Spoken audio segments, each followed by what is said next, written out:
মনে রাখবেন, শান্তি দাতাকে নারাজ করে শান্তি পাওয়া যায় না, সুখ দাতাকে নারাজ করে সুখ পাওয়া যায় না।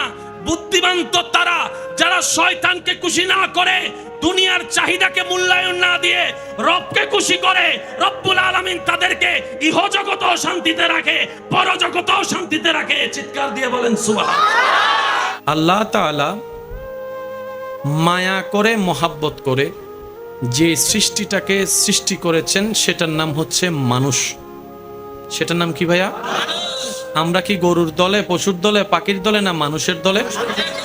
আমরা সেই জাতি যাদেরকে আল্লাহ মায়া করে বানিয়েছেন। সুবহানাল্লাহ জোরে বলি, আরেকটু জোরে বলি। আগের যুগ থেকে নবী, আপনার আমার নবীর আসার আগের পর্যন্ত যে সময়টা ছিল, সেই সময়টার মধ্যে আল্লাহ তাআলা প্রত্যেকটা নবীর উম্মতকে প্রত্যেকটা কাজের জন্য 3 বার সিগন্যাল দিতেন। কয়বার? ওয়ার্নিং দিতেন। কয়বার? কাজটা করিও না, আমি আল্লাহ নারাজ হচ্ছি। আবার বলছি, কাজ করিও না এমন কাজ যেটাতে আমি নারাজ হই। এবার যদি কাজ আরেকবার করো, আসমান থেকে কিন্তু আমি আযাব দিব। এরপরে আল্লাহর কোনো সুযোগ দিতেন না, শেষ করে দিতেন। এই ধারা চলে এসেছে। গুনাহ যত বেশি হয় আল্লাহ তত নারাজ হয়, আল্লাহ যত নারাজ হয় তত অভিশাপ, আযাব চলে আসে। একটু কথা বলতে হবে, ঠিক না? এবার আপনাদের বিবেকের কাছে আমার একটা প্রশ্ন, আগের যুগের মানুষের গুনার সুযোগ বেশি না আমাদের গুনাহ করার সুযোগ বেশি? ওনাদের অত সুযোগ ছিল না যত সুযোগ আমাদের আছে। আমাদের সেকেন্ডে সেকেন্ডে গুনাহ করার সুযোগও আছে, গুনাহ করিও বটে। এমনকি চাঁদ দোকানে গিয়ে চা খাইতে গেল, নেমে গেছে তো, একবার ধরে শরীফ পড়েন আল্লাহুম্মা, একবার বলি আলহামদুলিল্লাহ। প্রত্যেকটা নবীর উম্মতকে আল্লাহ সুযোগ দিয়েছেন কয়বার? এর বেশি আল্লাহ সুযোগ। অথচ আপনি আমি গুনার পর গুনাহ করি, আল্লাহ সুযোগের পর সুযোগ দিয়ে যাচ্ছেন। সুবহানাল্লাহ বলি। বাত বন্ধ করছে, জোরে বলেন। নিঃশ্বাস বন্ধ করে দিছে, অক্সিজেন বন্ধ করে দিছে, কিচ্ছু বন্ধ করে নাই, উল্টা দয়ার উপর দয়া করছে। এইবার সমস্ত সৃষ্টি জগৎ রব্বুল আলামিনের দরবারে প্রশ্ন রেখেছেন, আল্লাহ, দাউদ নবীর উম্মত যখন ছিল তখন আমি জমিন তখনও ছিলাম। মূসা নবীর উম্মতের উপর যখন তোমার নারাজি এসেছে তখন আমি জমিন ছিলাম। ঈসা নবীর উম্মতের উপর যখন তোমার অসন্তুষ্টির প্রকাশ পেয়েছে তখনও আমি ছিলাম।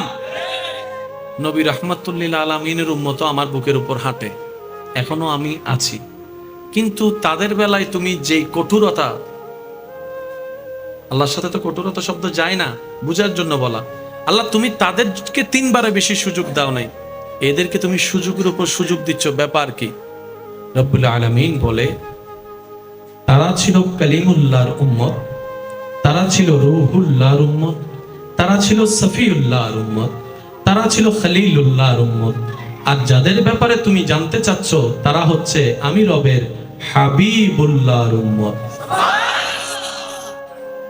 খলিলুল্লাহ আমি রবের পছন্দের বন্ধু, হাবিবুল্লাহ আমি রবের পছন্দের বন্ধু। ইব্রাহিম খলিলুল্লাহর আসন পেয়েছে, আর আমার মুস্তাফাকে আমি রব হাবিবুল্লাহর মকাম মসনদ দান করেছি। খলিলুল্লাহ, হাবিবুল্লাহ দোনোটার শাব্দিক অর্থ আল্লাহর প্রিয়, আল্লাহর বন্ধু। কিন্তু ইব্রাহিম নবীর মকাম স্থান আলাদা, নবীজির মর্যাদা মকাম মর্যাদা আলাদা। এবার জগৎ জিজ্ঞেস করে, আল্লাহ, ইব্রাহিমও তোমার বন্ধু, আমাদের নবীও তো তোমার বন্ধু, কিন্তু 2 বন্ধুর পার্থক্য কি? কারণ 2 বন্ধু তো বরাবর লেভেলের হবে না। একটু জোরে বলেন না রে ভাই। 2 বন্ধুর লেভেল তো বরাবর, গ্রহণযোগ্যতা তো বরাবর, সম্মান তো বরাবর।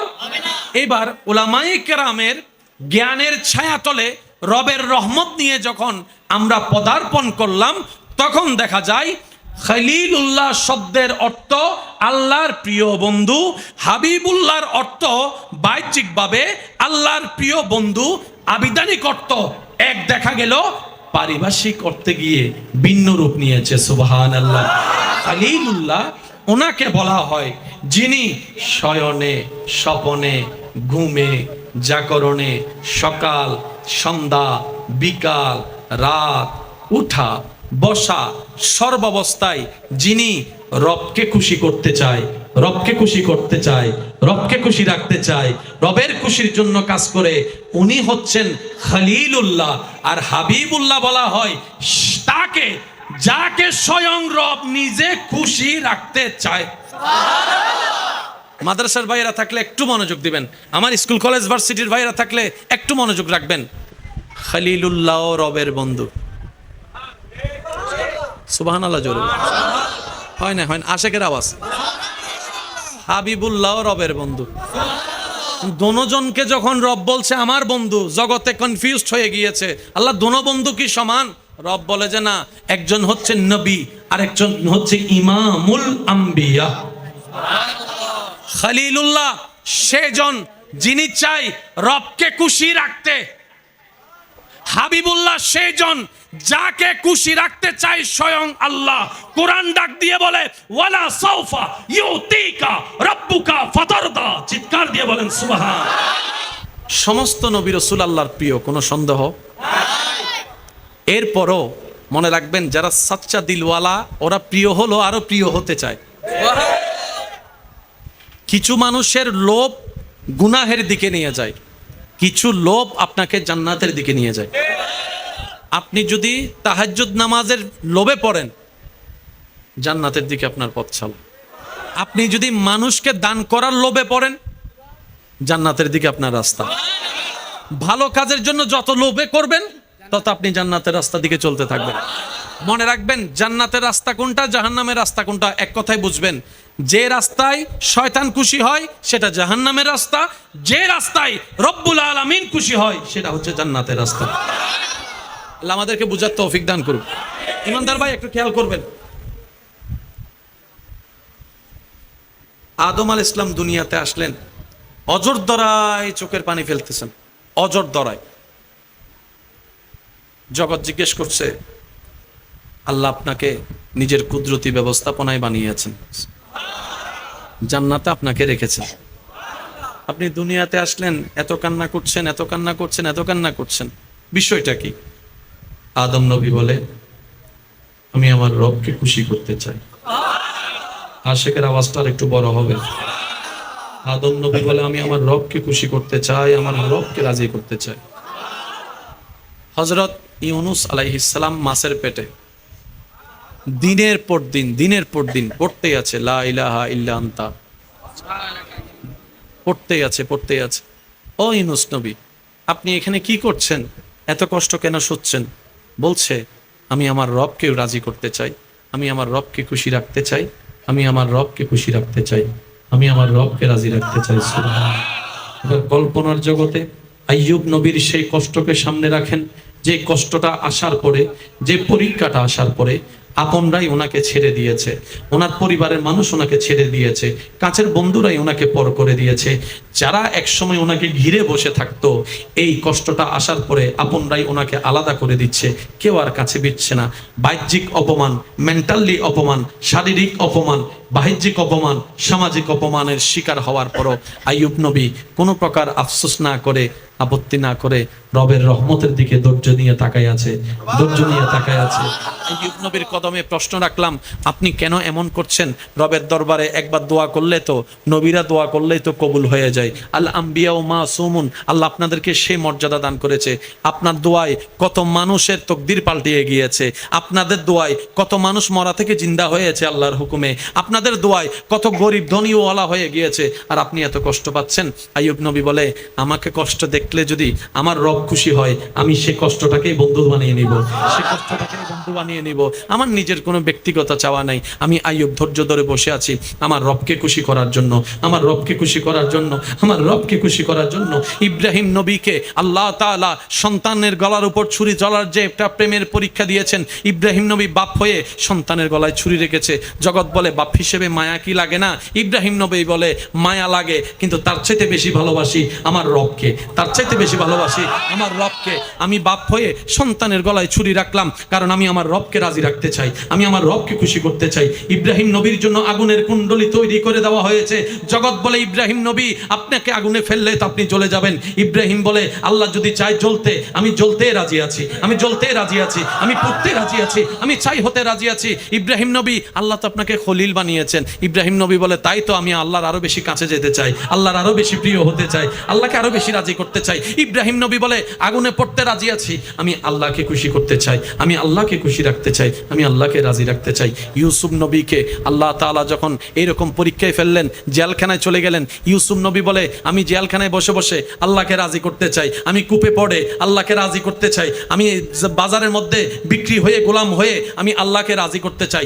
ঈসা নবী দুনিয়াতে আসলেন, জানেন তো সবাই, বাপ ছাড়া দুনিয়াতে সন্তান আসলে কত অপমান, কত অপবাদ, কত লাঞ্ছনা, কত কিছুই তো স্বীকার করতে হয়। ঈসা আলাইহিস সালাম বলে যে আমি হাজার অপবাদ আপন মনে খুশি মনে গ্রহণ করেছি, কারণ আমি আমার রবকে রাজি করতে চাই, আমি আমার রবকে খুশি করতে চাই। মূসা নবীর জবানে রবের সন্তুষ্টি চাওয়া, ঈসা নবীর জবানে রবের সন্তুষ্টি চাওয়া, দাউদ নবীর জবানে রবের সন্তুষ্টি চাওয়া, আইয়ুব নবীর জবানে রবের সন্তুষ্টি চাওয়া, আদম নবীর জবানে রবের সন্তুষ্টি চাওয়া, শীষ নবীর জবানে রবের সন্তুষ্টি চাওয়া, আইয়ুব নবীর জবানে রবের সন্তুষ্টি চাওয়া, ইয়াকুব নবীর জবানে রবের সন্তুষ্টি চাওয়া, ইসহাক নবীর জবানে রবের সন্তুষ্টি চাওয়া। সবাই রবের প্রিয় হওয়ার পরও রবকে রাজি করার জন্য ত্যাগের পর ত্যাগ দিতে চাই, ত্যাগের পর ত্যাগ দিতেই আছে।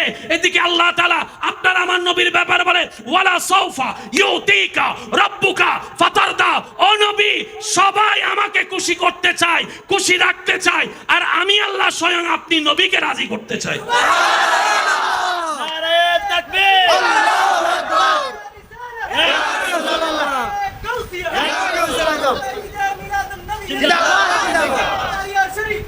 সহজ একবার বলেন না সুবহানাল্লাহ। কি সৌভাগ্য আমাদের, আমরা সেই নবীর উম্মত। সুবহানাল্লাহ তো আসতে একদম ফুল ভলিউমে কি সুবহানাল্লাহ বলা যায়? এবার একটু খেয়াল করবেন, মাইকের আওয়াজ যদ্দূর যাচ্ছে, যে যেখান থেকে শুনতে পাচ্ছেন, যারা ঈসা নবীর গ্রুপ, মূসা নবীর গ্রুপ, তারা না শুনলেও চলবে। যারা আর গ্রুপ যাতে যাত্রা নেই, পাঁচজন সিরিঙ্গে আছে, উনো হই আর গুণ না হয়, হদা আরা সিলেটি আর জানি না, এই যে সিলেটি ফুরি টুরি এই যে সমাধান হই নেই তো হইন বাড়ি সমাধান কি না? ও তোলে নইলে বস জানেন না, যাই ফিরে হাই দিল মাথা না।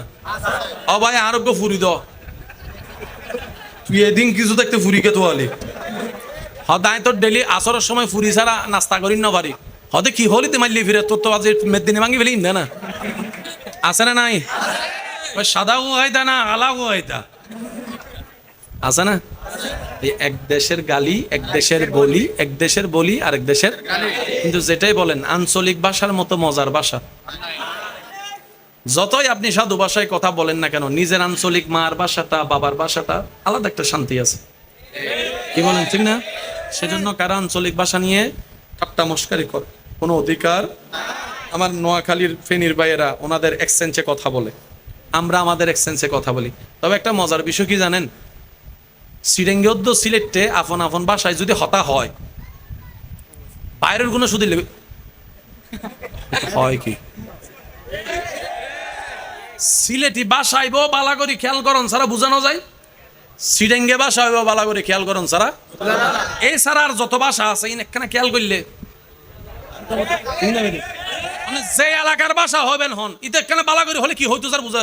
সিডেঙ্গ কল যদি তাড়াতাড়ি হত ভাষা করি বালা করে সাইডে বুঝতে হয় কি মাথা মধ্যে হত দেখি, আর সিডেঙ্গে হজ্জে শুরু করলে তোলে থেকে যে যে শব্দ ব্যবহার করে ইনি তারা ডিকশনারি তো মাথাকার আরো জোর হন। ডিকশনারি তোয় ভাইবো না, ডিকশনারি আজি যাবি ওই শব্দ তোয় ভাই তুনো ইতারে যদি অফুতুন্য কি রে ফুতুন্নি বা হন্ডা তো না সেটা বাসায় ইবা হন আর ওই ফুতিনুর নাম হন নি হন প্রধানমন্ত্রীর। আল্লাহ আমাদের এই ভালোবাসাকে কবুল করুন। কষ্ট হচ্ছে আপনাদের?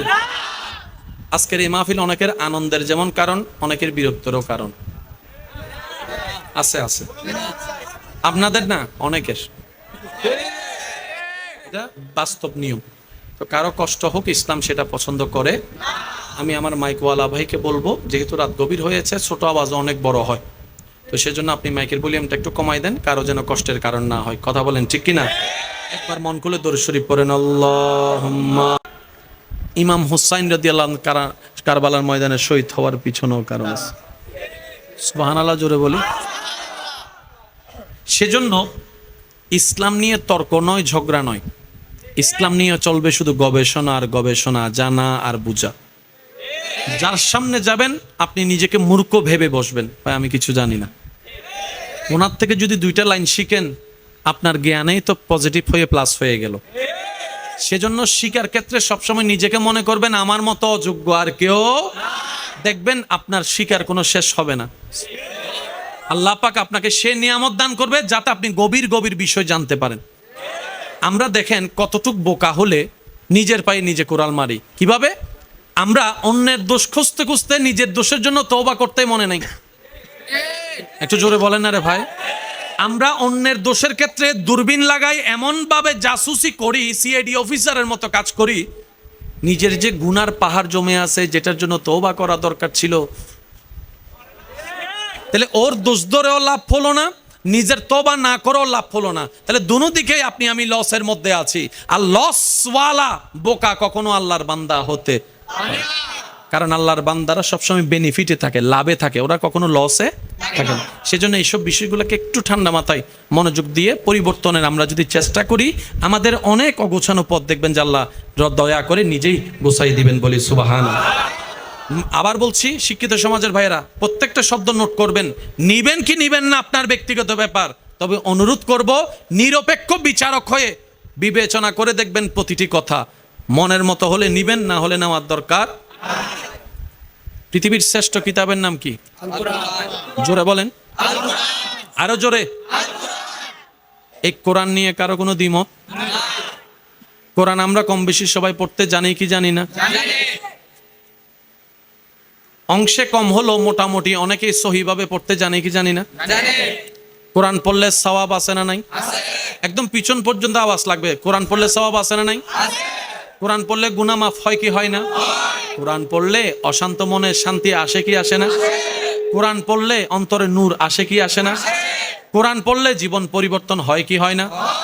তাহলে আমাকে বলুন, কোরআন যাদের এখানে আছে এরকম অনেক মানুষও তো খারাপ কাজে দেখা যায়। ব্যাপারটা কি? নিশ্চয় কোন একটা জায়গায় প্যাঁচ। বলেন না রে ভাই। আপনারা এখন যেখানে বসে আছেন সব দিকে কোটি টাকার গাড়ি, এগুলো এক একটার দাম অনেক অনেক দাম। এখানে অনেক আমার বাসওয়ালা ভাই আছেন না, একটা ছোট্ট অনুরোধ করব, রাখবেন যখন আপনারা বাসে বসবেন আমাদের মতো ছোট গাড়িগুলাকে একটু দেখেন। ডাইরেক্ট হদে এই প্লাস্টিক সর, হয় না হয় না? ওই হেল্পার ভাই যদি থাকেন, হ্যাঁ প্লাস্টিক বলেন আপনার ইচ্ছে, সমস্যা নাই। তবে ওই যাবার সময় আবার একটা ফোনাইনা, কাটার সময় ওভারটা করে ফোনাইনা একটা লাগাই দিয়েন না। আবার ছোট ছোট রিক্সা চলে, সাইকেল চলে, আপনার মতো এত দানব গাড়ি, আপনি যখন বসবেন স্বাভাবিক আপনাকে ছোট গাড়িগুলো নজর লাগবেন, এটা আপনার জায়গায় ঠিক আছে। কিন্তু আপনি যখন বলবেন যে আল্লাহর বান্দারা যাচ্ছে, আর একটা জিনিস, আল্লাহর ওয়াস্তে আপনাদের হয়তো অনেক নিয়ম আছে, এগুলো আমরা জানি না, তবে আপনার গাড়িতে যখন যাত্রীরা উঠে, আমি প্রত্যেকটা ড্রাইভার ভাইদেরকে শ্রদ্ধা করে বলছি, যারা লোকাল পাবলিক সার্ভিস দিচ্ছেন আপনারা, আপনার গাড়িতে যতগুলা মানুষ উঠছে সবাই আপনার আমানত। উনি গন্তব্যে যাওয়ার জন্য এতগুলা বাসের মধ্যে আপনার গাড়ি নিয়েছেন, ওনার পছন্দ হয়েছে নিয়েছেন, কিন্তু আপনি গন্তব্যে পৌঁছাইতে গিয়ে যদি কবরস্থানে পৌঁছাই দেন,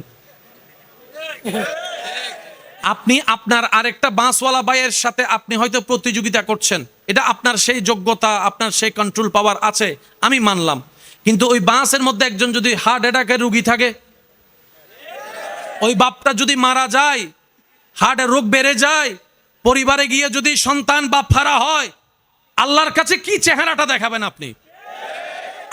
আপনাদের কাজ সবসময় 100 সবসময় পারফেক্ট হবে এমন তো কথা নেই। তো প্রতিযোগিতা কইরেন না আল্লাহর ওয়াস্তে, কারণ যাত্রীগুলা সবগুলো আপনার আমানত। যেমন কোনো মা যদি বাচ্চাকে গাড়িতে তোলে, আপনাকে দেখলে কি বলবে? ভাই, আমার সন্তানকে তোমার গাড়িতে দিছি, একটু সুন্দর করে পৌঁছায় দিও। তার মানে আমানত দিয়েছে।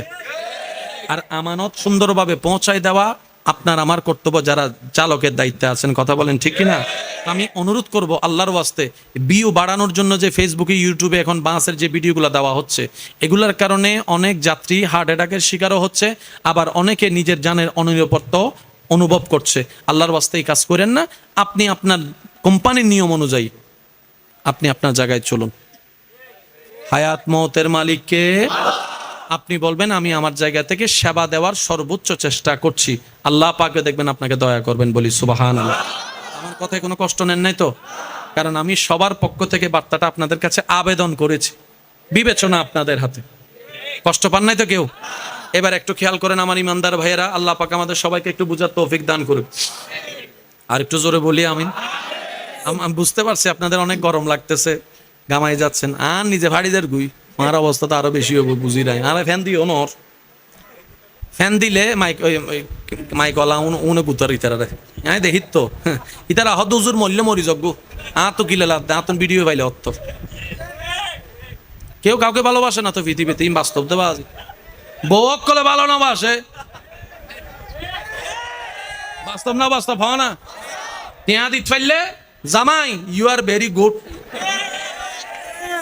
আর যদি বাজারত স্বর্ণ কিনে দিন না ভারো ফুরা হইলে তোর নাম জামাই কেন ভাইলাম, ঠিক না? টিয়া দিত ফেললে মা বাবা হতো আমার হইল যে টুর আইসি আজিবে টিয়া দিন না ভারে আহাইমে গোর বাবরও ডলত বই হদিন হাবি আর নিজে কিছু করে ভালোবাসা বলেন না। ওই দিন এক জায়গায় বলছি ভালোবাসা পাবেন, ভালোবাসা পাবেন, ভালোবাসা পাইতেন না। ভালোবাসা, তাই তো বলি দীপ্তহীন কণ্ঠে ভালোবাসা যদি লাগে, বান্দা হিসাবে রবের দরবারে ঝুঁকে যান, উম্মত হিসাবে নবীর প্রেম দিয়ে অন্তর সাজান। এই দুই জায়গা ছাড়া রিয়েল ভালোবাসা আর কোথাও পাওয়া যাবে। আর সব ভালোবাসা হচ্ছে যে কুয়াশার মতো দেখা যায়, জোরে বলেন না। আর সূর্য উঠে গেলে, বাস্তবতার সূর্য উঠে গেলে কুয়াশা ফালাইছে। আল্লাহ আমাদের সবাইকে একটু বুঝার তৌফিক দান করুক। ভাইয়া আমি আপনাদেরকে বেশি বিরক্ত করব না, একদম মূল কথাগুলো যেন আমাদের উপকারে আসে। আল্লাহ বলছেন, হাবিব আমি আপনাকে খুশি করতে চাই, খুশি রাখতে চাই। আচ্ছা, আল্লাহ চাইবে সেটা হবে না, তা কি হয়? এবার আল্লাহ পাক নবীকে বলছেন, ও নবী, আমি মালিক, আমি খালিক, সবকিছু আমার। আপনি যদি চান দুনিয়াতে বড় বড় বাদশার চাইতে বড় বাদশাহী জীবন আমি আপনাকে দান করব। আপনি যদি চান মক্কা মদিনায় স্বর্ণের বড় একটা বাসভবন আমি বানাই দিব।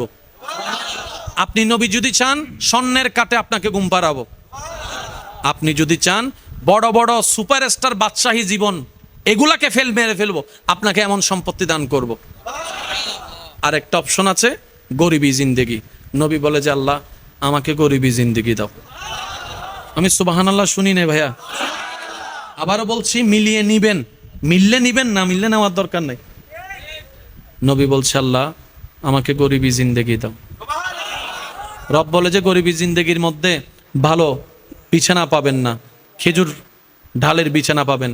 নবী বলে আমি সেটা আপন করে নিতে রাজি আছি। সুবহানাল্লাহ। আল্লাহ পাক বলে গরিবী জিন্দেগিতে আপনি অনেক সময় 2 বেলা 3 বেলা উপবাস থাকতে হবে। নবী বলে যে আমি রাজি আছি, ইয়া রাব্বাল আলামিন, রাজি আছি।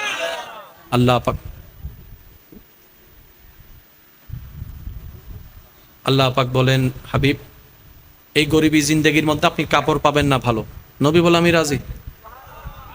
জোরে বলেন সুবহানাল্লাহ। আল্লাহ পাক বলে, হাবিব এই গরিবী জিন্দেগির মধ্যে আপনি ভালো কোনো পরিবেশ পাবেন না। নবী বলে যে আমি রাজি। জগৎ বলে, ইয়া রাসূলুল্লাহ অপশন তো ওইটাও ছিল এটাও ছিল, আমরা হলে চোখ বন্ধ করে সেটা নিতাম। আমরা হলে চোখ বন্ধ করে সেটা নিতাম, যেটা রবের পক্ষ থেকে এত আলিশান জীবন। নবী বলে যে আমি সেটা নিব না, আমি গরিবিটা নিব, আমি ক্ষুধার্ত থাকা নিব, আমি অভাবটা নিব, আমি খাবার কষ্ট নিব, আমি কাপড়ের কষ্ট নিব, আমি জীবনের কষ্ট নিব। ইয়া রাসূলুল্লাহ কেন?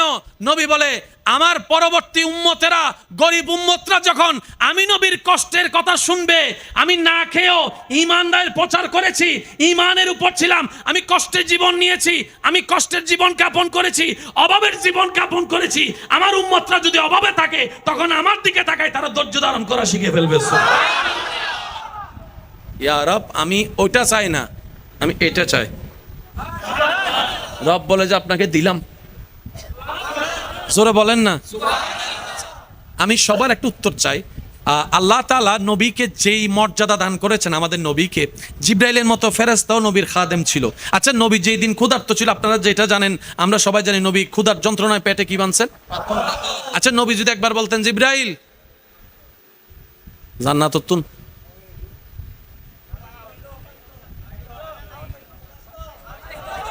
শুনি না, একটু বলেন। জিব্রাইল যদি, আল্লাহ নবী যদি বলতেন আল্লাহ জিব্রাইলকে দিয়ে একটু জান্নাত থেকে, সুযোগ ছিল, নেয় নাই। এখান থেকে একটা সূত্র মনে রাখবেন, আসল পাওয়ারফুল ব্যক্তি কে জানেন? আসল ধনীকে, আসল দামি মানুষকে মনে রাখবেন। যার ক্ষমতা থাকার পরও ক্ষমতা দেখায় না, সেই হচ্ছে আসল পাওয়ারফুল ব্যক্তি। আর না হয় রিক্সাওয়ালার 60 টাকা বাঁচানোর জন্য তো অনেকে লেকচার মানে, সিনোস আমি কে? 3টা টাকা 4টা টাকা বাঁচানোর জন্য রিক্সাওয়ালাকে থ্রেট দেয়। You know who I am? সিনোস বেটা আমি কে? কার সাথে কথা বলস? রিক্সাওয়ালাও খুব টেকনিক্যাল মানুষ ছিল, বলা যায় 3 টাকা বাঁচানোর জন্য যে এত বড় পরিচয় ব্যবহার করে, হে যে কোন জায়গার কে, হে যা বুঝে গেছি আমি। ক্ষমতাবান ব্যক্তিকে, যার ক্ষমতা আছে কিন্তু ক্ষমতা দেখায় না, পাওয়ার আছে, পাওয়ার দিয়ে মানুষকে দাবায় না, এ হচ্ছে সবচাইতে বড় ক্ষমতাবানের ব্যক্তি দুনিয়ার মধ্যে। আসল ক্ষমতাবান ওদেরকে বলা হয়। আর যার ক্ষমতা নাই 10 ডিগ্রি দেখায় 100 ডিগ্রি, এ হচ্ছে ক্ষমতাবান না, এ হচ্ছে দেখানেওয়ালা বাটফার। কথা বলেন ঠিক কিনা? আল্লাহ তাআলা আমাদের নবীকে এমন সুযোগ ফ্যাসিলিটি দান করেছেন, ইন্না আতাইনা কাল কাউসারের চাবি আল্লাহ নবীকে দান করেছেন। সুবহানাল্লাহ। ওয়ামা আরসালনাকা ইল্লা রাহমাতাল লিল আলামিনের চাদর, রহমতের চাদর আল্লাহ আপনার আমার নবীকে দান করেছেন। সুবহানাল্লাহ। ইন্না আরসালনাকা শাহিদাও ওয়া মুবাশশিরাও ওয়া নাযীরা ওয়া দাঈয়ান ইলাল্লাহি বিইজনিহি ওয়া সিরাজাম মুনীরা, আল্লাহ আপনার আমার নবীকে দান করেছেন। সুবহানাল্লাহ। আর রহমান আল্লামাল কোরআনের নিয়ামত আল্লাহ আপনার আমার নবীকে দান করেছেন। ওয়ালা সাউফা ইউতিকা রাব্বুকা ফাতারদা, আল্লাহ আপনার আমার নবীকে দান করেছেন। ওয়ালাল আখিরাতু খায়রুল লাকা মিনাল উলা, আল্লাহর কাউকে দেয় নাই, আপনার আমার নবীকে দান করেছেন। এত কিছু থাকার পরও নবী পেটে জান্নাত থেকে খাবার চাইলে দিতেন, নবী চানই নাই। ইয়া রাসূলুল্লাহ আপনি চান না? নবী বলে যে আমি চাইবো না, আমি জমা রাখলাম, আমি জমা রাখলাম। কেন জমা রাখলেন? আমি এখন নিব না, হাসরের ময়দানে আল্লাহর কাছ থেকে এই নিয়ামতের বিনিময়ে বলবো, আল্লাহ তুমি দোয়া করার অনুমতি দিয়েছো, আমি দোয়া জমা রেখেছি, তুমি নিয়ামত ব্যবহার করার অনুমতি দিয়েছো, আমি জমা রেখেছি, সব কিছু জমা রেখেছি। আজকে হাসরের ময়দানে তোমার দরবারে ফরিয়াদ করছি, এগুলা সব কিছুর বিনিময়ে আমার গুনাহগার জাহান্নামী উম্মতকে জান্নাতে দান করো। ও উম্মত, রাসূল বলে ও উম্মত, আমি খাই নাই তোদের জন্য, আমি পেটে পাথর বেঁধেছি তোদের জন্য, আমি কষ্ট আপন করেছি তোদের জন্য, আমি তায়েফের ময়দানে আঘাতের শিকার হয়েছি, যাতে কিয়ামত পর্যন্ত তোরা ঈমান ইজ্জতের সাথে মাথা উঁচু করে দাঁড়াই থাকতে পারোস। 2 হাত তুলে দেখায় বলো ঠিক কিনা?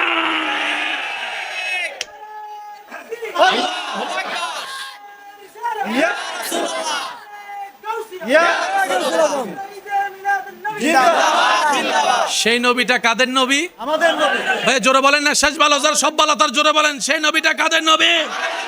সেই নবীটা কাদের নবী? আমি সবার মনোযোগ চাচ্ছি। আল্লাহ বলে যে নবী আমি আপনাকে খুশি করব। এবার আপনার কি মনে হয় আল্লাহ যারা খুশি করতে চায়? আমরা খুশি করতে চাইলে ভারী, অনেক সময় ভারী না। আল্লাহটা কি ভারী না বলে কোনো শব্দ আসেনি, কমতি বলে কোনো শব্দ আছে, জেদ জবরের 19-20 কোনো শব্দ আছে। এবার আয়াতটা খেয়াল করেন মাদ্রাসার ভাইরা, ওয়ালা সাউফা ইউতিকা রাব্বুকা। সুবহানাল্লাহ। না ভাই, ইউতিকা রাব্বুকা ফাতারদা। এবার একটু আশেক হিসেবে শুনেন। আমি আল্লাহ আপনি নবীকে ততক্ষণ দিতে থাকব যতক্ষণ আপনি খুশি না হন, যতক্ষণ খুশি না হন, যতক্ষণ খুশি না হন। সুবহানাল্লাহ জোরে বলি। ওয়ালা সাউফা ইউতিকা রাব্বুকা ফাতারদা। আমি আল্লাহ আপনি নবীকে ততক্ষণ দিতে থাকব যতক্ষণ আপনি রাজি না হন, যতক্ষণ আপনি সন্তুষ্টি না হন। আপনি যতক্ষণ সন্তুষ্টি না হবেন ততক্ষণ আমি দিতে থাকব। যতক্ষণ, এক কথায় আমাদের আঞ্চলিক ভাষায় বুঝলে এতটুকু বোঝা যায়, হে নবী যতক্ষণ আপনি বলবেন না বাস,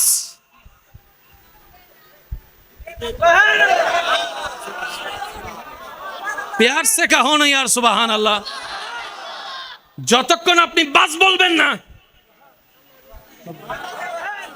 নিয়ামত চলতে থাকবে, রহমত চলতে থাকবে, অনুমতি চলতে থাকবে, মাগফিরাত চলতে থাকবে, জাহান্নামী জান্নাতি হতে থাকবে, হতে থাকবে।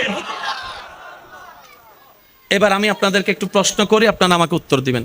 যে যাকে ভালোবাসে, যে যারকে পছন্দ করে, সবাই তাকে খুশি করতে চায়, খুশি রাখতে চায়, এটা তো কোনো সন্দেহ বুঝার জন্য বলা। আপনি যাকে ভালোবাসেন, পছন্দ করেন, আপনার প্রিয় মানুষটার রং যদি হয় নেভি ব্লু, আপনি তাকে সাদা কালারের কাপড় দিলে খুশি হবে?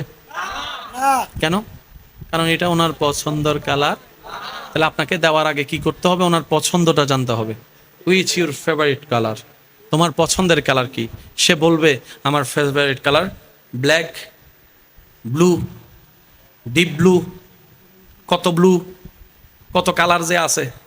আমার ফকল 3000 গোজার আর কিছু না জানি। আমরা বেশি থেকে বেশি জানি সাদা, কালা, নীল। আর আমার মা বোনকে যদি জিজ্ঞেস করেন কালার, আপনাকে পাগল বলে ফেলবে। আপনি তো নিজে হারাই যাবেন এই কালারের নামে নামে। সফট ফিং, গাঢ় ফিং, মাঝারি ফিং, ফাতাজ্জে ফিং, এটা ওনাদের সাথে যায়, আমাদের সাথে এটা যায়। যার সাথে যেটা যায় আর কি। আচ্ছা শুনেন, আমার মা বোনেরা মেকআপ করে, করে না? করে। আমার বোনেরা স্বামীর জন্য মেকআপ করে। এখন আমার বোনে যদি স্বামীরে মেকআপ করে দেয়, এই বাইটা যদি এখানে আসতো, আপনারা সবাই কি করতেন?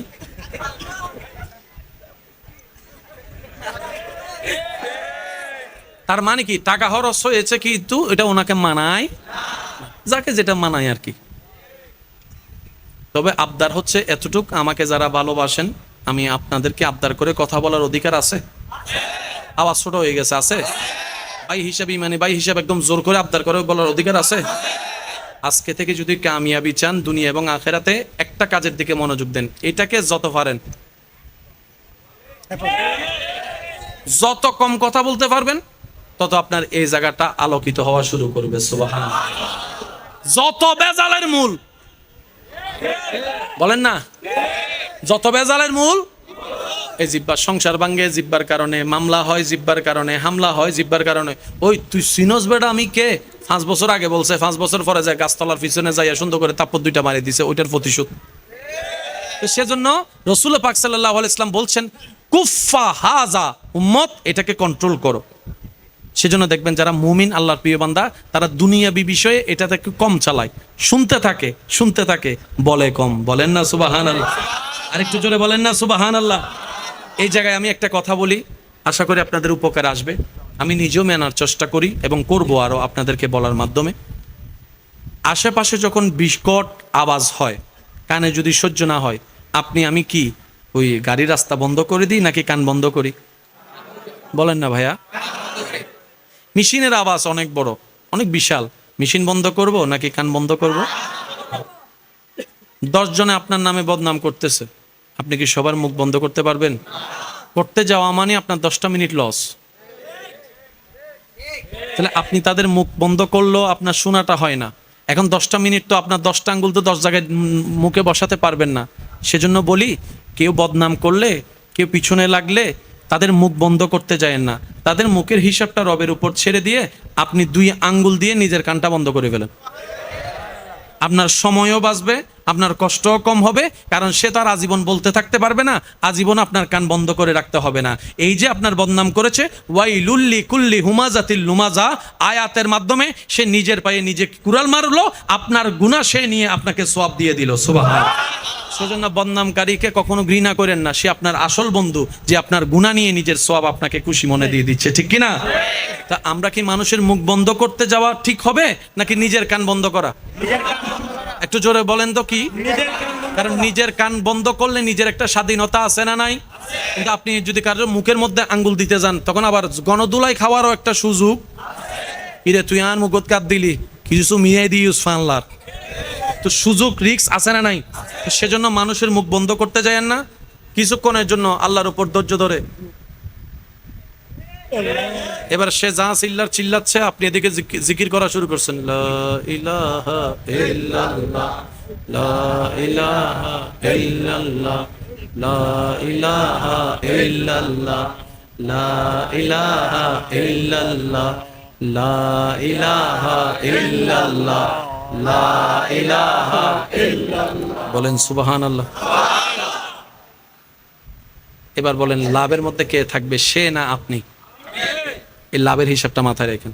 এবার স্বামী চিল্লাচ্ছে, বউ যদি স্বামীর সামনে এমনি করে রাখে, তাহলে খাজনার চাইছে তো বাজনা আরো বাইরে যাবে। বিষয়টা কি বুঝাতে পারছি? তো সব জায়গায় আঙ্গুল দিয়ে কান বন্ধ করতে হবে না। আপনি যখন এটার প্র্যাকটিস করে ফেলবেন, একটা সময় গিয়ে আপনার সামনে কথা বললো আপনার কানে শুনবে না, তখন কি আপনার মন ধ্যানে, তখন আপনি মনে মনে রবের জিকির করা শুরু করবেন। দেখবেন আপনার ব্রেন রবের লা ইলাহা ইল্লাল্লাহ জিকিরের দিকে চলে যাবে, কান খোলা থাকবে, আওয়াজ আর ঢুকবে না। বলেন না সুবহানাল্লাহ। আল্লাহ আমাদেরকে নিয়ামত অর্জন করে চলার তৌফিক দান করুক, অন্যের মুখে হাসি ফুটানোর তৌফিক দান করুক, অন্যের জীবন আলোকিত করার চেষ্টা করার তৌফিক দান করুক। অন্যের মুখে, অন্যের চোখে চোখের পানির কারণ হয়ে জীবন আমাদের সুন্দর করার দরকার, কারণ রবের বান্দার জীবন যে অসুন্দর করে, রব তাকে কখনো জীবন সুন্দর হতে দেয় না। আল্লাহ আমাদের বোঝার তৌফিক দান করুক। এবার আয়াতটা কি বলেছিলাম? অনবী, আপনাকে ততক্ষণ দিতে থাকবো যতক্ষণ আপনি খুশি না হন। কাকে কি দিয়ে খুশি করবেন? যার যেটা পছন্দ। বলেন না, কারো বত্তার দিয়ে পছন্দ খানা, বত্তা ফাইলে আর কিছু লাগতো না। এনে বহুজন আছে আলোচনী ভাইনারেল, আলোচনী ভাইনারেল হন হন আছো বুঝছো, আদ নতুন দেশ আলোচনী ভাইনারেল দি হাইলে ফাইলে সুন্দর করে ভাত খাই তারা দিল্লা আসো না, হালাবু না, হার হার পছন্দ হালাবু না। এন আদ নতুন দে পেয়ালা ফাইলে ই বাড়িকে যাইতো না ওদের ইল্লো কিছু হানাদার আছে না, নমাতা আছে না, আছে না। ছজনের টেবিলত বসছি, ওই তো আইয়ারে সুন্দর করে দিই ইতার টেবিলের মাদ্রাসার বাইরে একটু খেয়াল করবেন, ওয়ালা সফা ইউতিকা রাব্বুকা ফাতারদা। হে হাবিব, আপনি যতক্ষণ খুশি না হবেন ততক্ষণ আমি দিতে থাকবো। কারো পছন্দ বুনা গোস্ত, কারো পছন্দ বত্তা, কারো পছন্দ ডাল আর আলু বত্তা, কারো পছন্দ কাপড়, কারো শখ গড়ি নিয়ে, কারো শখ বলেন না রে ভাই, কেউ স্বপ্ন দেখে আইফোনের, কেউ স্বপ্ন দেখে ব্রুস খলিফাই উঠে একটা ব্লগ করার, কারো স্বপ্ন গয়না, কারো স্বপ্ন রূপা, কারো স্বপ্ন ওই 13 বরের মাই ফেইবে। এক একজনের খুশির কারণ বলেন না রে ভাই, এক একজনের খুশির কারণ। মা বাবা খুশি হয়ে, মা সন্তানের কল্যাণে মা বাবা খুশি, সন্তানের ইজ্জতে মা বাবা খুশি। এক একজনের খুশি এক এক রকম। তো যে যেটাতে খুশি হয় তাকে সেটা দিলেই তো খুশি হবে। এখন সে সাদা কালার পছন্দই করে না, লাল কালার পছন্দই করে না, আপনি তারা যদি এটা পড়তেই হবে বাধ্য হয়ে পড়বে, এখানে খুশি। একটু জোরে বলেন, এখানে খুশি। আমি আমার নবী রহমাতুল্লিল আলামিনের সকলের দিলের কানটা একটু মজুদ চাচ্ছি। শেষ ভালো যার, জোরে বলেন শেষ ভালো যার। বাংলাদেশের মানুষ মাছে ভাতে খুশি, বিদেশে যান যতই ফাস্টফুড খান, ভাতের জন্য যে কি ফাগলামি করে বিদেশ না গেলে বোঝা যায়। এটাতে খুশি, সে ওটাতে খুশি, কেউ আইফোনে খুশি, কেউ মোবাইলে খুশি, কেউ হোন্ডায় খুশি, কেউ বিমানে খুশি, কেউ গাড়িতে খুশি, কেউ ল্যান্ড ক্রুইজারে খুশি, কেউ প্রাডোর মধ্যে খুশি, কেউ মার্সিডিজ ব্র্যান্ডের মধ্যে খুশি, কেউ বা ফেসবুকে মিলিয়ন মিলিয়ন ভিউ দেখে খুশি, কেউ বা ফেসবুক ভেরিফাইড করে খুশি। এক একজনের খুশি এক এক রকম। এবার জগতের সবাই যখন আপন খুশিকে পিছনে রেখে নবী রহমতুল্লিল আলামিনের কদমে পাকে আরজি জ্বালানেন, ইয়া রাসূলুল্লাহ আপনি সবচাইতে বেশি খুশি কোন বিষয়ে হন? নবী বলে, আমার উম্মতের খুশিতে আমি খুশি হয়ে যাই, আমি খুশি হয়ে যাই, আমি খুশি হয়ে যাই। আমার উম্মতের মুখে হাসি দেখলে আমি নবী খুশি হয়ে যাই। আমার উম্মত নামাজি দেখলে আমি খুশি হয়ে যাই। আমার উম্মত মা বাবার সেবা করলে আমি খুশি হয়ে যাই। আমার উম্মত পরোপকার করলে আমি মুস্তাফা খুশি হয়ে যাই। আমার উম্মত আমার উপর ভালোবেসে দরুদ পড়লে আমি খুশি হয়ে যাই। আমার উম্মত আল্লাহকে সবচেয়ে বেশি ভয় করতে জানলে আমি খুশি হয়ে যাই। আমার উম্মত বড়কে সম্মান করতে দেখলে আমি খুশি হয়ে যাই। ছোটকে স্নেহ করতে দেখলে আমি খুশি হয়ে যাই। যার জায়গা তাকে দিয়ে দিতে দেখলে আমি খুশি হয়ে যাই। পাওনাদারের টাকা দিয়ে দিতে দেখলে আমি খুশি হয়ে যাই। আমার উম্মত লজ্জাস্থানের হেফাজত করতে জানলে আমি খুশি হয়ে যাই। জবানের হেফাজত করতে জানলে আমি খুশি হয়ে যাই। সুবহানাল্লাহ, সুবহানাল্লাহ। আমার উম্মতকে যখন দেখি চোখের হেফাজত করছে, মনকে কন্ট্রোল করে, আমি খুশি হয়ে যাই। এক কথায় আমার উম্মতের খুশি আমি খুশি, আমার উম্মতের আনন্দ আমার আনন্দ, আমার উম্মতের আনন্দ আমার আনন্দ। আমার উম্মত খুশি, আমি মুস্তাফা খুশি। আল্লাহ পাক বলে, ওয়ালা সাউফা ইউতিকা রাব্বুকা ফাতারদা। আমি আল্লাহ জানি আপনি নবী খুশি হন উম্মতের খুশির কারণে। তাই নবী আপনি চিন্তা করেন না, আপনার গুনাহগার উম্মতকে জাহান্নামে রেখে আমি কষ্ট দিব না। আপনার সুপারিশের কারণে তাদেরকে জান্নাতি করে করে আমি উম্মতকে জান্নাতে বানাবো, আর আপনাকে খুশি করতেই থাকবো। সেজন্য নবী বলেছেন, আমার একটা উম্মত যদি বিন্দু পরিমাণ ঈমান, যাররা পরিমাণ ঈমান যার অন্তরে থাকবে, সে জাহান্নামে থাকলে আমি নবী জান্নাতে। আমি শুনি নাই, আওয়াজটা একটু বড়। শেষ একটা কথা বলে বিদায় নিব। আপনি আমাকে না চিনলো, আমি আপনাকে না চিনলো, যারে সে ভালো করে চিনেন। আপনাকে আপনি চিনেন, আপনাকে আপনি চিনেন না। আপনি কাত্তাকে টাকা মাই রেখেছেন, আপনি জানেন না। তো এটা কোন না একটু কোন জায়গায় যাই আপনি স্কুলের নামে কই গেছেন, ঘরে বউ ভালাই এর মোবাইলে থাল্লা হতা ন জানো না মাথে দে। আচ্ছা সত্যি করে বলেন, গুনাহ বেশি হলে কি জান্নাত না জাহান্নাম? শেষ ভালো জান, আমি সবার উত্তর চাচ্ছি, তর্ক বিতর্ক পিছনে রাখেন। কারণ দূরবীন দিয়ে দেখতে দেখতে আমাদের বদভ্যাস হয়ে গিয়েছে, আয়না দেখার টাইম পাই নাই। অন্যের চেহারায় এত ভুল দেখেছি, নিজের দোষের গুণটা তো কখনো দেখার সুযোগ। অথচ কাল হাসরের ময়দানে আল্লাহ আপনাকে আমার সম্পর্কে জিজ্ঞেস করবে না, আমাকে আপনার সম্পর্কে জিজ্ঞেস করবে না। যার আমল আসেন, বুদ্ধিমান তারা যারা নিজের সরকায় তেল মারে। কি বলেন আপনারা, ঠিক কিনা? স্যার সত্যি করে একটা কথা বলেন, আমাদের জীবনে কি যার যার গুনাহ সম্পর্কে সে জানি, সওয়াব সম্পর্কেও জানি। আমার জানা মতে আমি মোকাররম বাড়ির জীবনে সওয়াবের চাইতে গুনাহ একটু বেশি। স্যার আমার মতে গুনাহ বেশি বলা কে কে আছেন, একটু হাত তুলেন তো দেখি। জান্নাতি কোনটা রে? কো এবার হাত নামান, এবার হাত নামান। সওয়াবের বেশি প্রশ্নে এমন হাত তোলার সাহস হতো? বলেন না। গুনার ব্যাপারে যেরকম স্বাচ্ছন্দ্যভাবে হাত তুলছি, সওয়াবের বেলায় হাত তোলার সাহস হতো? এখানে অনেক আছে না 5 ওয়াক্ত নামাজ পড়ে, তো ওনারা একটু হাত তুলতে বলেন না। কয় আপনি তো 5 ওয়াক্ত নামাজ পড়েন, জান্নাত তো পাইয়ে গেছেন, আপনি হাত তুলো না। কয় যার গই করিস না বেড়া, ফচ্ছিয়ে না। কবুল হইছে কি হয় নাই বলেন না, কবুল হয়েছে কি হয় নাই?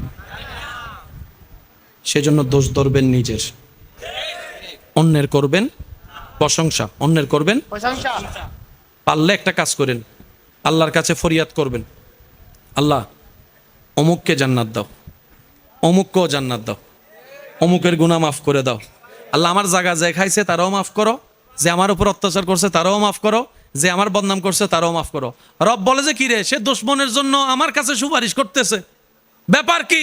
ফেরেশতা বলবে, আল্লাহ সে বুঝতে পেরেছে নিজের কল্যাণ চাইলে কল্যাণ পাওয়া যায় না, তোমার বান্দার যে কল্যাণ চাই তুমি তাকে কল্যাণ দান করো, সেজন্য সে নিজের দুশমনকেও তোমার দিকে তাকায়ে তোমার সন্তুষ্টির জন্য মাফ করে দিয়ে তাদের কল্যাণ চাচ্ছে। রব বলে যে সে যদি তার উপর জুলুম করার পরও, এত গুনাহ করার পরও সে যদি তার কল্যাণ চাইতে পারে, আমি কি রব হয়ে তার কল্যাণ চাইতে পারি না? যা তারও জান্নাত দিলাম, তোরও জান্নাত দিলাম। সিস্টেম এখানে মনে রাখবেন, দুনিয়ার থিওরি, ইকোনমিক্সের থিওরি বলেন, ব্যাংক ওয়েতের থিওরি বলেন, আপনার বাজারের থিওরি বলেন, 50 কেজি চাউল থেকে 10 কেজি দিলে বাড়বে না কমবে? জোরে বলেন। 50 টাকা থেকে 10 টাকা দিলে বাড়বে না কমবে? আরো জোরে। 50 তলা বিল্ডিং থেকে 10 তলা দিয়ে দিলে আরো জোরে বলেন, আরো জোরে বলেন। 50 কেজি গম থেকে 10 কেজি দিয়ে দিলে দুনিয়ার সিস্টেমে যা দিবেন কমবে, আল্লাহর জন্য যা দিবেন তা বাড়বে। কোরআন বলছে মান জাআ বিল হাসানাতি ফালাহু আশরু আমসালিহা, যে আমি রবের নামে 1 দিবে আমি সর্বনিম্ন তাকে 1-এর বিনিময়ে 10 দিব, আরো বেশি খুশি হলে 700 দিব, আরো বেশি খুশি হলে 7 লাখও দিব, আরো বেশি খুশি হলে অগণিতও দান করে দিব। রবের বিজনেসে লস বলতে কোনো শব্দ নাই। তাই আমাদের উচিত যতই বিজনেস করি না কেন রবের সাথে বান্দার বিজনেসটা ঠিক রাখা। নামাজ পড়বেন 5 ওয়াক্ত, সব লেখা হবে 50 ওয়াক্ত। সুবহানাল্লাহ জোরে বলা যায় না? একটা বার হজ করতে গেলে এখন ফেলে দিল 6-7 লাখ টাকা লাগে, তারপরও কবুল হয়েছে কি হয় না জানি না, কিন্তু হাদিস মেনে যদি মা বাবার চেহারার দিকে মায়া আদব ভালোবাসা নিয়ে তাকানো যায় কবুল হওয়া হজের সওয়াব পাওয়া যাবে। এবার বলেন আমাদের জান্নাত, সত্যি করে বলবেন, আমি আমারটা বলবো আপনি আপনারটা বলবেন, বুকের উপর হাত রেখে। জান্নাত পাওয়ার জন্য যত যোগ্যতা দরকার, যত আমল দরকার, যে পরিমাণ আমল দরকার আমাদের কাছে নাই। শুনি নাই। সত্যি করে বলেন যে গুনাহ জীবনে করছি গোপনে প্রকাশ্যে, জান্নাত পাওয়ার যোগ্যতা তো দূরের কথা, জান্নাতের গ্রান পাওয়ারও যোগ্যতা আমার নাই, আপনারটা আপনি ভালো জানেন। জান্নাত পাওয়া দূরের কথা, তাহলে জান্নাত আপনি যাবেন কিভাবে? সেজন্য আল্লাহর রহমত ছাড়া কোনো উপায় নাই। হাসরের ময়দানে নবীর সুপারিশটা হবে আল্লাহর রহমতের একটা অংশ। বুঝতে পারছি কথা? সেজন্য আল্লাহ পাক আমাদেরকে, আচ্ছা এর মানে এটা যে 5 ওয়াক্ত নামাজ পড়া লাগবে না? বলেন না রে ভাই, মা বাবার সেবা করা লাগবে না? তা আমরা নামাজ পড়বো কেন? মনে রাখবেন, জান্নাত পাওয়ার জন্য নামাজ পড়বো না, আমরা নামাজ পড়বো জান্নাতের মালিককে খুশি করার জন্য। আমরা মা বাবার হাজার কষ্ট পাওয়ার পরও, মা বাবা হাজার কষ্ট দেওয়ার পরও ধৈর্য ধরে মা বাবার সেবা কেন করব? রবকে খুশি করার। আল্লাহ আমাদের সবাইকে তৌফিক দান করুক। আমাদের ধর্মে এটা অন্যভাবে নিয়েন না, আল্লাহর ওয়াস্তে কথাটা, প্রত্যেকটা ধর্ম আপন আপন জায়গায় সম্মানিত, যার যার ধর্মতাত্ত্বার। কিন্তু আমাদের ধর্মে, আমাদের স্কুল কলেজের ভাইয়ের একটু মনোযোগ দিবেন, মা বাবা অনেক ইম্পর্টেন্ট একটা জায়গা। ধর্ম ছাড়াও যদি আপনি হিসাব করেন মা বাবার কিন্তু সম্মান অনেক উপরে। আমাদের ধর্মে আমাদেরকে শিক্ষা দিচ্ছে মা বাবার জন্য একটা দোয়া করো, সেটা কি? রব্বি। আমার মনে হয় আমার ভাই সকলেই জানে, একটা আওয়াজ দিয়ে পড়লে সুন্দর লাগবে, রব্বির হাম। মাশাআল্লাহ, আরেকবার।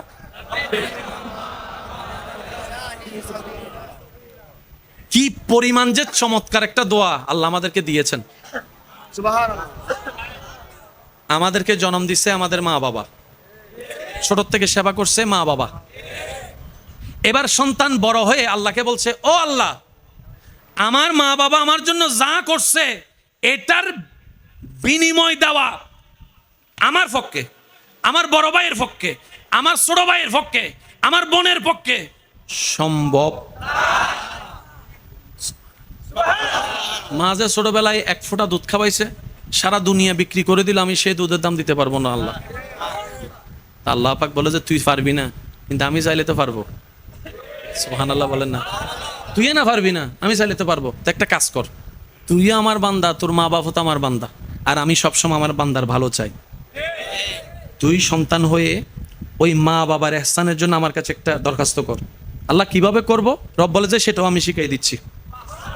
তুই আমাকে বল, রব্বি, ও আমার আল্লাহ। সুবহানাল্লাহ। শব্দের মজাটা হয়তো, মানে গুরুত্বটা হয়তো আমরা বুঝতে পারছি না। আমার বাবা, আমার মোবাইল, আমারের মধ্যে একটা মহব্বত এখন জোর আছে, এটা আমার মা। আর এখানে বলছে রব্বি, আল্লাহ আমাদেরকে শিখাচ্ছে আমাকে এভাবে ডাক। আল্লাহ কিভাবে ডাকবো? রব্বি, ও আমার আল্লাহ। অন্য জায়গায় রব্বানা, ও আমাদের আল্লাহ। আল্লাহ পাক বলে যে এখানে আমাদের বলিস না, তোর আল্লাহ বল আমাকে। রব্বি, ও আমার আল্লাহ। ইরহাম হুমা, আমার মা বাবার প্রতিদান আমার পক্ষে দেওয়া সম্ভব। আল্লাহ আমি তোমার দরবারে ভিক্ষা চাচ্ছি, ইরহাম হুমা, আমার মা বাবার উপর তুমি দয়া করো, তুমি রহম করো, তুমি মাফ করো, তুমি রিজিক দাও, তুমি কল্যাণ দাও, তুমি সুস্থতা দান করো। কামা রাব্বায়ানিস সাগীরা, যেভাবে ছোটবেলায় আমার মা বাবা আমার উপর দয়া করেছে, ওই এহসানটা আমার পক্ষে দেওয়া সম্ভব না। আল্লাহ আমি তোমার কাছে সাহায্য চাচ্ছি সৃষ্টি হিসেবে, আমার মা বাবাকে তুমি সে নিয়ামত দান করো, তাদের কষ্টটা যেন বিতা না যায়। বলেন সুবহানাল্লাহ।